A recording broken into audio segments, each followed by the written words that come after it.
I am back. That's something I normally say in the middle of a video. I just thought I'd give you a quick explanation as to where I've been.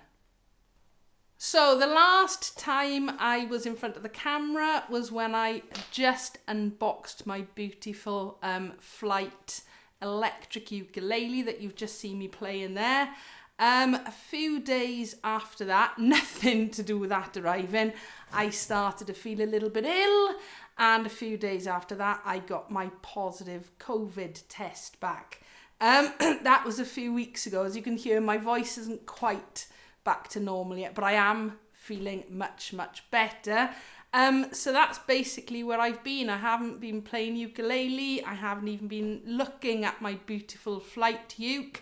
I have though had this arrive, which is a nice and cheap bass ukulele. So I will be doing a review on that. But I just wanted to say thank you for the well wishes from people on Facebook and things. I am feeling much better now. So hopefully, fingers crossed, a little bit of normality.